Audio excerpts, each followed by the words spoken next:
So 10th class, yesterday we were discussing on food chain. खाद्य श्रृंखला पे हमने है ना पढ़ा था। और today we will learn about food web, खाद्य जाल के बारे में पढ़ेंगे। बहुत इंपॉर्टेंट है, यहाँ से क्वेश्चन पक्का बनता है। फूड चेन से क्या है, फूड चेन क्या होता है, कोई एक फूड चेन का एग्जांपल और फिर फूड वेब। तो मैंने बताया कि फूड चेन क्या है कि जिसमें आपको ये दिखाया जाता है कि कौन किसको खाता है। जैसे कि हमने पढ़ा है ग्रास, ग्रास को डियर ने खाया, डियर को लॉयन ने खाया। तो ये किसका एग्जाम्पल हो गया, फूड चेन का। जो ग्रास है वो प्रोड्यूसर होगा, ठीक है ना। और जो घास को खाएगा वो हर्बीवारस होगा। और जो हर्बीवारस के अंदर जो एनिमल है उसको खाएगा वो क्या होगा, कार्निवोर होगा, ठीक ना। जैसे कि लॉयन कार्निवोर हो गया, हिरन है वो हर्बीवोर हो गया, जो ग्रास वो प्रोड्यूसर हो गया, उत्पादक हो गया। तो ये हमने पढ़ा था, ठीक है ना। बहुत सारी फूड चेन के एग्जाम्पल है, कोई भी एक दो फूड चेन के याद कर लो, ठीक है ना। ज़्यादा याद करने का कोई फ़ायदा नहीं है। अब आता है फूड वेब। फूड वेब क्या है, मैंने आपसे बताया था, जब बहुत सारी फूड चेन एक साथ आ जाए, समझना मेरी बात को। जब एक से अधिक फूड चेन आ जाए, है ना, मतलब दो तीन चार, एक से अधिक फूड चेन आ जाए और उनका एक दूसरे के साथ रिलेशन होने लग जाए। मतलब तीन थी पर वो अलग अलग थी, पर अब क्या हो गया, वो एक दूसरे से जुड़ गई, तो वो एक बहुत बड़ा जाल बना लेती हैं। और देखो, जब उनका एक दूसरे के साथ रिलेशन हो गया तो वो एक बहुत बड़ा वेब बन गया, है ना। इंटरकनेक्ट होगा एक दूसरे के साथ, जिससे कि बहुत बड़ा नेटवर्क बन गया। इसी को ही, इस बड़े नेटवर्क को हम क्या बोलते हैं, फूड वेब। एग्जाम्पल से आपको समझ में आएगा। एस चांद में आप फूड वेब फिगर नंबर 16 को देख लेना, आपको सब समझ में आ जाएगा। पहले एक फूड चेन थी जिसमें प्लांट था, प्लांट को कौन खा रहा है, रैबिट, रैबिट को हाक खा रहा है, ठीक है। दूसरा क्या था, प्लांट था, प्लांट को माइस थी, माइस को कौन कर हाक खा रहा है, ये दूसरी थी, ठीक है ना। फिर वो एक और तीसरी थी कि प्लांट से सीटिंग था, सीटिंग से फिर होक है, फिर प्लांट है, फिर ग्रास ऊपर है, फिर होक है ना। फिर प्लांट है, फिर ग्रास ऊपर पे है, फिर फ्रॉग है, फिर फ्रॉग से स्नेक है, स्नेक से होक है। पर देखो, जो प्लांट से माइस और माइस से होक है उसका एक एक और रिलेशन हो गया, वो स्नेक से भी हो गया। अब माइस को स्नेक भी तो खाता है, और स्नेक को फिर कौन खा रहा है, ये फिर बाज खाने लग रहा है। तो देखो रिलेशन हो गया ना, पहले तो सीधी थी, अब ये तिरछी चली गई, इसके साथ भी चली गई।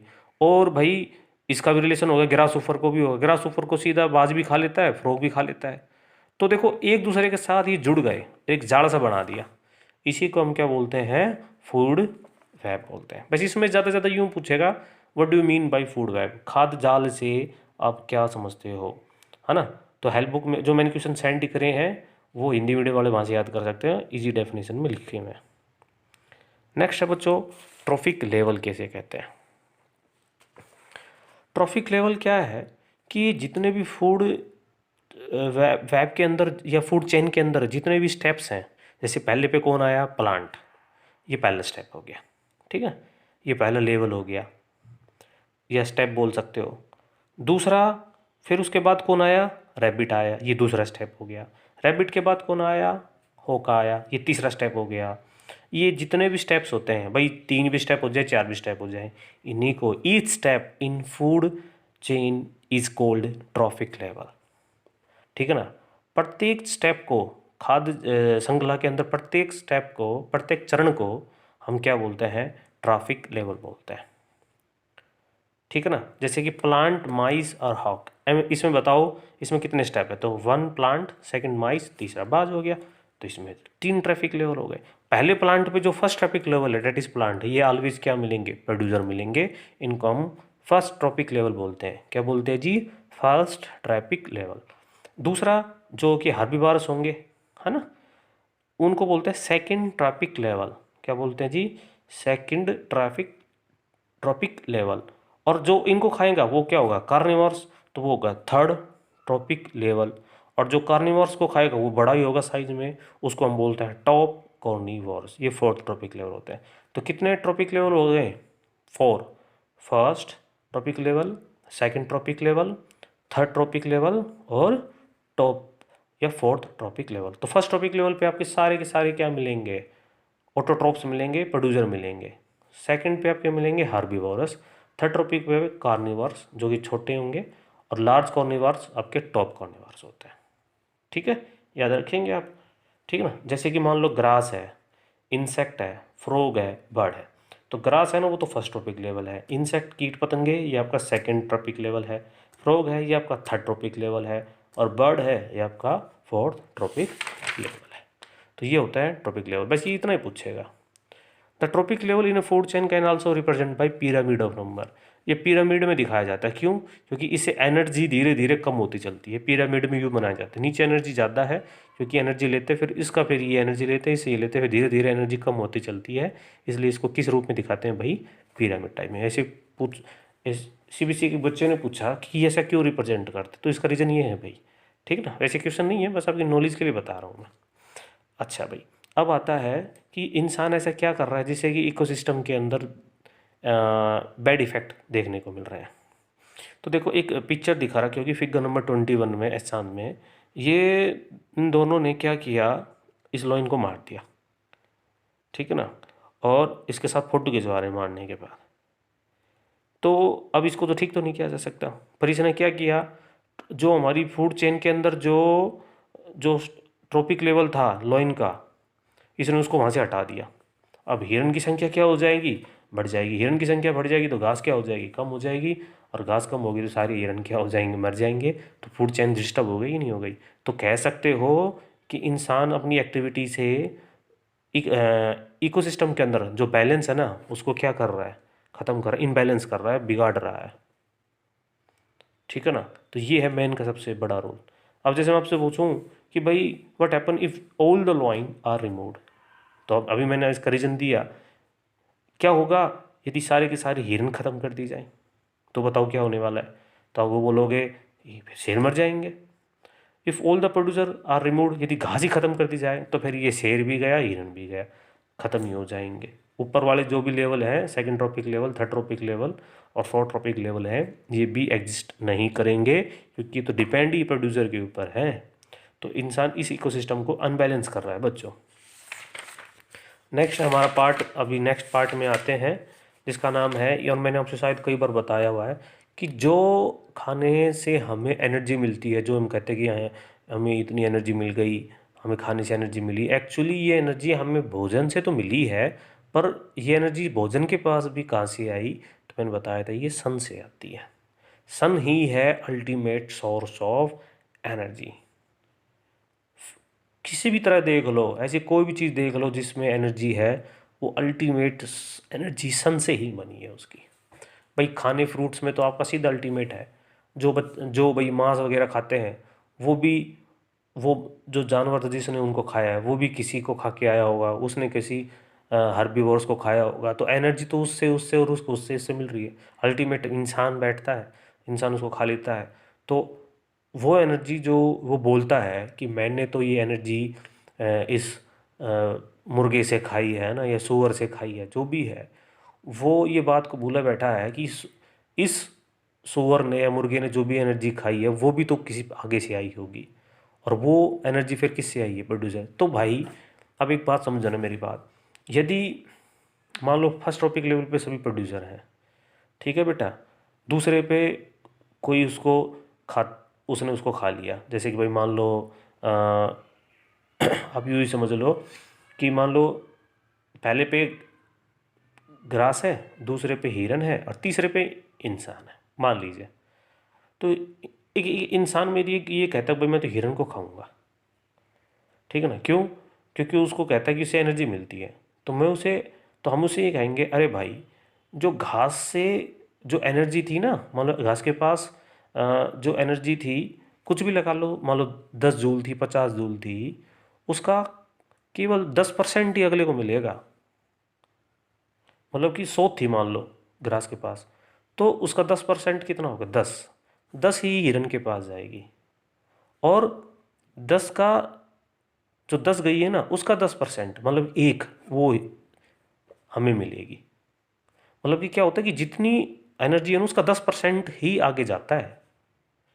मान लो 100 थी तो 100 का 10% आगे जाएगा 10, उसका 10% एक, उसका एक 0.01, जो भी है 0.1, ऐसे चलता रहता है। तो मैं कहता हूँ कि अरे एक काम करो, आप 0.1% खा रहे हो तो इससे बढ़िया है ना आप 100% ही खा लो, घास खा लो, इसमें एनर्जी ज़्यादा है। ठीक है ना? पर घास तो खाने की चीज़ें नहीं है। पर फ्रूट्स तो हैं ए बच्चों, और सब्जियां हैं, फल है, अनाज है, ये तो प्रोड्यूसर है, ये तो खा सकते हैं, इनमें एनर्जी बहुत ज़्यादा होती है। तो अल्टीमेट जो एनर्जी का सोर्स है वो क्या रहेगा? सन रहेगा। ठीक है ना। The food chain in community actually represent a step wise transfer of food and the energy contain in the food. ये तो मैंने आपसे बताया। अब सबसे पहले फर्स्ट स्टेप, जैसे ही प्लांट के ऊपर लाइट पड़ती है तो मैंने बताया क्लोरोफिल की chlorophyll in the presence of sunlight ये अपना भोजन बना लेता है और खाने को क्या कर लेता है बच्चों? स्टोर कर लेता है। ठीक है। एनर्जी। और बता दूँ, केवल केवल सनलाइट, और मैं बता दूँ प्लांट कितने एनर्जी वो करते हैं, वो पूरे नहीं करते। प्लांट के ऊपर जितनी लाइट पड़ती है ना, पत्तियों पे कह रहा हूँ, उसका केवल 1% यूज़ करते हैं वो। पत्ती के ऊपर लाइट पड़ रही है, उसका केवल 1% फोटोसिंथेसिस में यूज होता है। सेकंड स्टेप क्या होगा? जो एनर्जी स्टोर हुई है ना प्लांट के अंदर, वो खा लेगा, हर्बीवोरस खा लेगा कोई भी उसको। ठीक है। अच्छा, थर्ड स्टेप क्या होगा? जो जिसने हर्बीवोरस हो वो कार्निवोरस खा लेगा उसको, पर वो एनर्जी इतनी कितनी नहीं आएगी, थोड़ी सी मात्रा में। मैंने बताया था ना, उसका 10% चलता है, 10% लो चलता है। ये जो आप बोल रहे हो 10%, मैं अपनी ओर से नहीं बोल रहा, ये था रेमंड लिनमैन, जो कि आपकी फिगर नंबर 24 पे इसकी फोटो है। इसने 1942 के अंदर अपना लॉ दिया था जिसका नाम था 10% लॉ। ये क्या कहता था? According to 10% law, only 10% of the energy entering a particular trophic level of organism is available for transfer to the next higher trophic level. केवल 10% ही ट्रांसफर होगी दूसरे के पास। ठीक ना। तो अभी इसको मैं आने वाला हूँ, उसको बताऊंगा। थर्ड स्टेप ये होगा। अच्छा, ऐसे ये चलता रहेगा। There is a loss of energy at each. तो देखो 100 थी, 100 से 10 हुई, 10 से 1 हुई, तो क्या एनर्जी का लॉस हो रहा है कि नहीं हो रहा? हर टॉपिक लेवल के ऊपर बिल्कुल हो रही है। ठीक है ना। Which goes into the environment, ये इन्वायरमेंट में चली जाती है और फिर उसको यूटिलाइज नहीं किया जाता। फिर वो चली गई तो चली ही गई, उसको फिर हम ये नहीं कर सकते वापस ले आओ। When we move from first tropic level of producer to second tropic level herbivores and third tropic level carnivores, the amount of energy available gradually decrease, घटती है। ये मैंने आपसे पहले बता दिया था। अब आता है कि जो एनर्जी का जो ये फ्लो है, ये यूनिडायरेक्शनल है या साइक्लिक है? तो देखो, आप सभी जानते हैं, मैंने आपको नाइट्रोजन साइकिल बताई थी, वाटर साइकिल बताई थी, ये घूम फिर के वापस वहीं आ जाते हैं ना। तो ये तो था साइक्लिक। पर एनर्जी का ऐसा नहीं है भाई। जो एनर्जी जैसे कि इंसान के पास आ गई, ठीक है ना, इंसान से वो एनर्जी वापस थोड़ी प्लांट के पास चली जाएगी, इंसान से फिर वो इन्वायरमेंट में चली जाएगी। प्लांट को चाहिए तो प्लांट को फिर से सन से ही लेनी पड़ेगी। तो आप देख रहे हो कि ये एनर्जी साइक्लिक नहीं है, वो यूनिडायरेक्शनल है। वो एक ही डायरेक्शन में चलती, सीधी चलती है, ऐसा नहीं कि वापस आ जाएगी। तो याद रखना, मटेरियल तो जो भी मटेरियल है इकोसिस्टम के अंदर वो तो साइक्लिक है, पर जो एनर्जी है वो क्या रहेगी?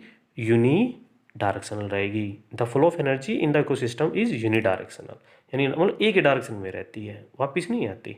ठीक है ना। क्यों? The flow of energy in the ecosystem is said to be unidirection because the energy lost as heat from the living organism of food chain can not be reuse by plant in photosynthesis. वो use नहीं कर सकती इसको, उसको तो photosynthesis से करनी पड़ेगी। 10% ला मैंने अभी अभी आपसे बताया था। 10% ला क्या है, उदाहरण के तौर पे आप समझ सकते हो। ये सन है, 1000 जूल एनर्जी पड़ी, उसका 1% यूज़ किया, ठीक है ना, तो भाई 10 आ गई इसके पास। ठीक है। मैंने कहा था ना 1% यूज़ करते हैं। अब इस 10 का, है ना, 10 का 10% कितना होगा? 1। वो एनर्जी किसके पास चली गई? इस हिरन के पास चले गए। अब इसके पास कितनी है? 1 है ना, एनर्जी बचा के रख रखी है इसने। अब इसकी 1 का 10% कितना लेगा? 0.1। खाली इतनी एनर्जी मिलेगी, देख लो इसको क्या मिलेगी अब। तो अब मुझे अब एक बात बताओ कि जो हमारी फूड चेन होती है, इसके अंदर जो ट्रॉपिक लेवल होते हैं वो लिमिटेड होते हैं। मान लो फर्स्ट, सेकंड, थर्ड, फोर्थ होते हैं, फिफ्थ, सिक्स, सेवन्थ ऐसे नहीं होते, आगे तक नहीं होते। क्यों नहीं होते? इसका रीज़न केवल यही है कि जाते जाते जाते जो एनर्जी है वो ग्रेजुअली डिक्रीज होती है और इतनी एनर्जी कम होते होते एनर्जी लगभग ना के बराबर हो जाती है। इसलिए 3 या बस 4 ही स्टेप्स मिलते हैं, उससे ज़्यादा स्टेप यूँ नहीं मिलते, क्योंकि एनर्जी बिल्कुल क्या हो जाती है, ख़त्म हो जाती है। ठीक है ना, ये याद रखना, कई बार पूछा जाता है कि एनर्जी बचती ही नहीं। मैंने बताया था ना, एनर्जी फूड चेन के अंदर ग्रेजुअली क्या होती है बच्चों, डिक्रीज होती है, इसलिए 4th स्टेप तक ही चलता है ये, उसके बाद ही फिर चलता ही नहीं है। अब भाई नेक्स्ट है बड़ा ही इंपॉर्टेंट, लास्ट है, accumulation of harmful chemical in food chain. देखो बच्चों, हम देखते हैं कई बार फसल को कीटोस इंसेक्ट से बचाने के लिए उस पर हम डीडीटी का छिड़काव कर देते हैं, है ना। फिर ये प्लांट पे छिड़क दिए जाते हैं, गेर दिए जाते हैं, तो वहाँ से फिर ये इंसान के पास आ जाते हैं धीरे धीरे, और फिर ये उसके शरीर में इकट्ठे होते चलते हैं। और जैसे ये इकट्ठे हो चलते हैं तो बेटा फिर एक दिन काज होता है किडनी फेलियर का। अब ये ज़्यादातर किडनी जो फेल हो रही है वो यूरिया डीडीटी इनकी वजह तो हो रही है, कुछ इनका भी हाथ है कि हम लोग खूब जितनी वैल्यू है उससे भी ज़्यादा मात्रा में डीडीटी छिड़क रहे हैं, उससे ज़्यादा यूरिया घेर रहे हैं अपने स्वार्थ निकालने के लिए, उससे ज़्यादा उसमें ज़्यादा घेर रहे हैं, और आगे चल के ये फिर हमारे शरीर में एक्युमुलेट हो जाती हैं। ठीक है ना, क्योंकि प्लांट से फिर वो चीज़ हमारे पास तो आएगी। ठीक है ना, तो accumulation of harmful chemical effect का मतलब यही है कि हमारे शरीर में जो हानिकारक रसायन है उनका फूड चेन के थ्रू हमारे शरीर में अकुमुलेट इकट्ठा होना क्या कहलाया जाता है, अकुमुलेशन ऑफ हार्मफुल केमिकल। ठीक है ना, जैसे कि ये एक पर्सन है जो कि, है ना, क्रॉप के ऊपर स्प्रे कर रहा है पेस्टिसाइड्स की। अब स्प्रे करने में तो कर दो, पर ये तो भाई इकट्ठा तो हमारे शरीर में ही होगा ना। तो the increasing in the concentration of harmful chemical effect like pesticides in the body of living organism at each trophic level is called biological magnification. जैसे कि मैं आपसे बोलूँ कि फिर से वही आएगा कि फर्स्ट ट्रॉपिक लेवल पे पौधे हैं, वहाँ से आया, फिर उधर से दूसरे के पास आया, दूसरे ट्रॉपिक लेवल के पास आया, दूसरे से तीसरे, और लास्ट में मैन नहीं बैठा हुआ है ना, और फिर वो जाके इंसान के अंदर ही इकट्ठा होगा। तो धीरे धीरे उसका एक्युमुलेशन होना क्या कहलाया जाता है, बायोलॉजिकल। बड़ा इंपॉर्टेंट है ये, कई बार पूछा गया है। जैविक आवर्धन से आप क्या समझते हैं, बायोलॉजिकल मैग्निफिकेशन। तो आप बताओगे शरीर के अंदर हानिकारक पदार्थों का आहार श्रृंखला से धीरे धीरे हमारे शरीर में क्या होना, इकट्ठा होना क्या कहलाया जाता है, बायोलॉजिकल मैग्निफिकेशन कहलाया जाता है। ठीक है ना, ये क्वेश्चन जो मैंने बताया ये तैयार है आपके, बायोलॉजिकल मैग्निफिकेशन वगैरह हरियाणा बोर्ड में खूब आते हैं भाई। कल हम पढ़ेंगे ओजोन लेयर के बारे में, ठीक है ना, और फिर भाई कल ये लेसन आपका कंप्लीट हो जाएगा, फिर एक नए लेसन के साथ, है ना, शुरुआत करेंगे। जब तक बच्चों मैं जो क्वेश्चन बता रहा हूँ वो क्वेश्चन आपको लर्न करते चलने हैं, 2 या 3 क्वेश्चन रोज़ की करिए, देखो बहुत आराम से काम हो जाएगा। ठीक है ना, नहीं तो एक टाइम ऐसा आएगा जब पूरे लेसन करोगे दिक्कत हो जाएगी उस समय। ठीक है ना बच्चों, तो आज के